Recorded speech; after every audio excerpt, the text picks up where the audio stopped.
Hello, here we have a Rolex Explorer II, reference 16570, and this is the black faced model, not the polar white. So here is the Rolex cardboard box that it would come presented in. See, we have a reflective Rolex print towards the middle, followed by Oyster. Nothing particularly too special. The older style box.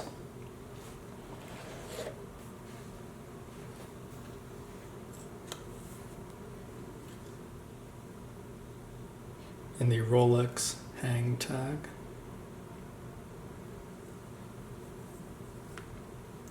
Followed by, of course, the Explorer manual.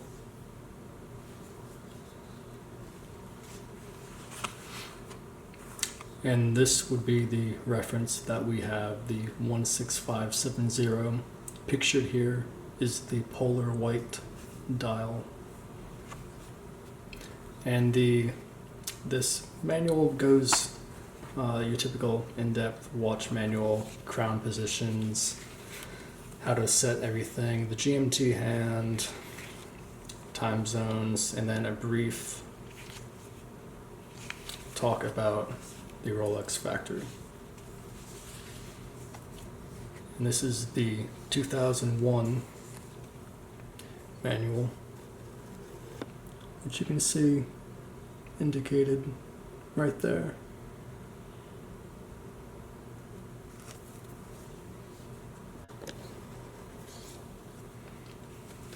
Now here we have the Rolex embossed box. Rolex crown there with a decorative stitching around the perimeter.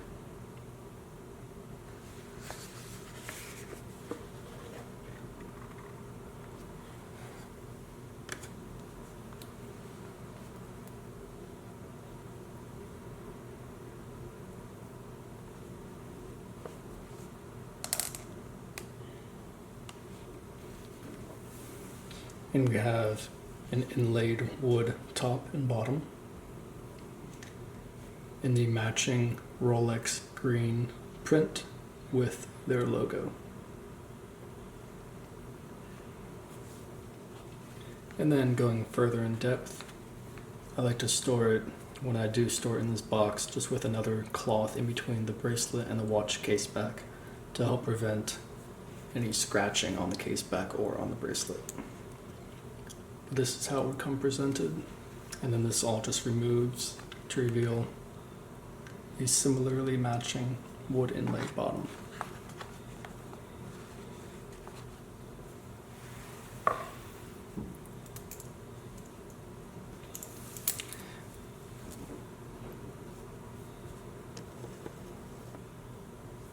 Now here's the 16570 with the black dial. Of course, it has the signature Cyclops date magnifier at 3.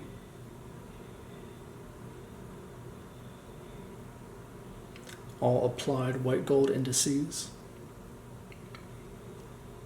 with the very nice red GMT hand, which I personally am very fond of. It adds a nice little splash of color to the white and black contrast that you see throughout.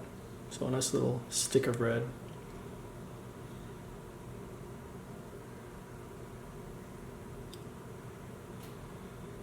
Of course, officially certified chronometer inscribed at 6 o'clock, followed by Swiss made beneath the 6 o'clock indice.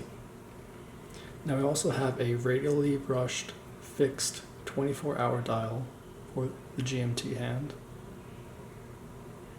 with lacquered engraved numbers, and these rather prominent polished crown guards, and then a polished Rolex twin lock crown. You do have drilled lug holes on this model.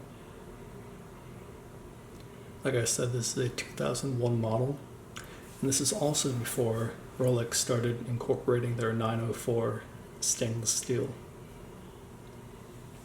This has the 3185 Rolex in-house movement.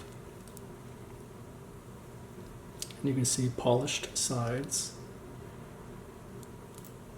with a brushed Oyster bracelet that tapers very nicely. And this goes from approximately 19.5 millimeters up top, tapering down to 15.5 millimeters. All brushed with polished sides. And you also get screw-in pins.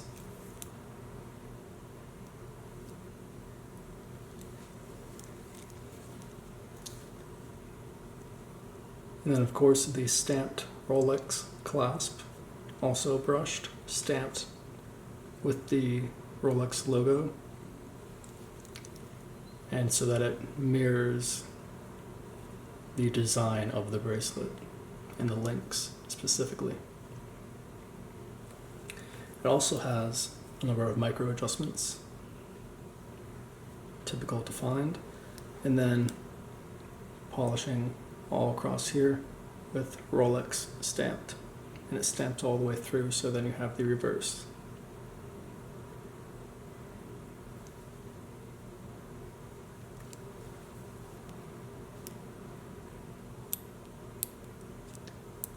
Now we have a brushed center of the case back surrounded by a polished ring, and then polishing on the underside of the lugs.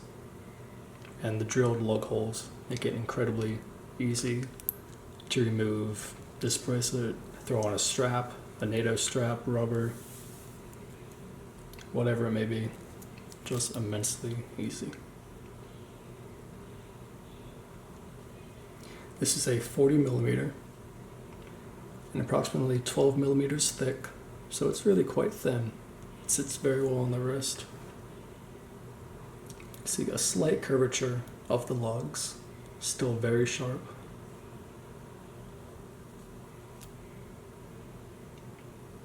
Very nice looking watch.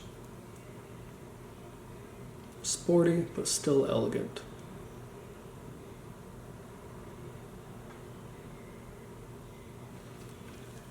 And this is the 3185. So it does have that signature wiggle of the hands.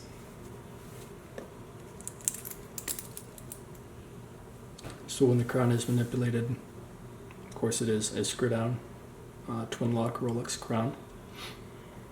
And when you pop it out to the first position, that's just the winding function. And there's no,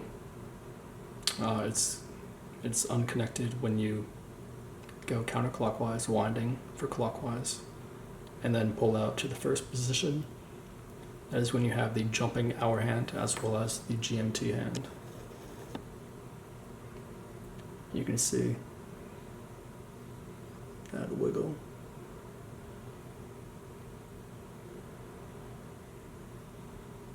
And do have the jumping hour hand, of course. And then pull it out to the third position. You have the hacking seconds hand, and then you can control the minute.